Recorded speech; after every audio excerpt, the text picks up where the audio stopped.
Happy New Year! Since it's the new year, let's talk about the greatest divorce songs of all time. Not all of these are actually divorce songs, but they all have something to do with love, all have something to do with loss, all have something to do with passion and romance, whether it's divorce, remarriage, marriage itself. These are five of the greatest songs ever made. First, number one on the list, giving you back a sense of the 80s, Taylor Dane's Love Will Lead You Back. I can think of no finer song to listen to on New Year's or any Friday afternoon when I'm about to leave the office and I need something to inspire me for the weekend. Number two, I am a diehard Van Halen fan. I realize the band has undergone a million shifts and a million struggles and that there have been some recent passings, but Van Halen is immortal, man. Van Halen's Can't Stop Loving You. This is when Sammy Hagar came and joined the band and David Lee Roth went and did his own thing and the band had all of its disruptions. That album with Can't Stop Loving You defined my high school years. It is fantastic. Again, not all of these songs are tailor made for divorce, but what they are is they all have something to do with romance, love, loss, and life. And I think that these will be inspiring and really help you if you get a chance to listen to them. Number three, Tony Braxton's Breathe Again. I mentioned in a recent video that when I was in high school, my parents were divorced, go figure, and my mom lived almost an hour away, and my parents had split custody, shared custody. And my mother used to listen to Tony Braxton and John Cicada and a variety of other artists. I didn't think they were cheesy. I actually loved it. One of the songs that stood out in my mind for over 20 years is Tony Braxton's Breathe Again. Such an epic love song, so good. And one could interpret it any number of ways, one of which is breathe again because you're post relationship, not just because you're in a new relationship.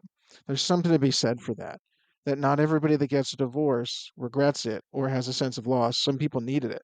And some people needed to move on. Some people found happiness elsewhere, and so on and so forth. Four, you can't always get what you want. Californication with David Duchovny was one of the greatest shows in television. Hopefully, it will be immortalized. Hopefully, they do some kind of a reunion show while everybody is still alive and kicking who knows in Hollywood with the way that they live their lives and all of the abuses that go on and all of the life occurrences that happen in general.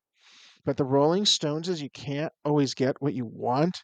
Does that not encapsulate everything about life and living, marriage and divorce, family? You can't always get what you want, but sometimes you might find you'll get what you need. And number five, I joked about this just a moment ago when I produced a video on the subject a little bit shorter because podcasts are naturally longer than videos, is that accidentally call him Eric Cartman. This is not South Park, it's Eric Carmen. About once a week, maybe once every couple of weeks, randomly and for no reason at all. I don't even like the movie Dirty Dancing, Don't Kill the Messenger, but I listen to the song Hungry Eyes because it is a beautiful song, just absolutely incredible, inspirational, wonderful, so nice to hear. There are other choices. There's some Celine Dion songs. There's one by I'm looking up Roxette. It must have been love. That's the one. It must have been love. And the Celine Dion songs I'm thinking about are That's the Way It Is. She's also experienced some health complications lately, which unfortunately largely prevent her from performing. We're all wishing her well. Another is Make You Happy from one of her debut albums. I think it was the first album, maybe the second album. Really great song with a piano orchestra. But these are some of the songs that you might think about listening to. Not everybody listens to romance songs during a divorce. You might prefer Iron Maiden, you might prefer Metallica. Some of you teeny boppers, just kidding, might listen to things like Justin Bieber and Justin Timberlake and things like that. I probably do not have the most vast knowledge of music from the 2020s, but I've got three little kids and a lot of work responsibilities, so I'm not really exploring new music right now. But I will say that if you're undergoing a divorce, in addition to things like therapy, in addition to things like talking to friends and reestablishing your family connections, in addition to finding hobbies and all of that, you may need to find peace somehow.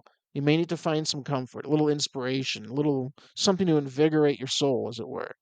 And those are the five songs I recommend. One more time, in this specific order: Taylor Dane's Love Will Lead You Back, Van Halen's Can't Stop Loving You, number three, Tony Braxton's Breathe Again, and number four, You Can't Always Get What You Want, and finally, number five, Eric Cartman's Hungry Eyes.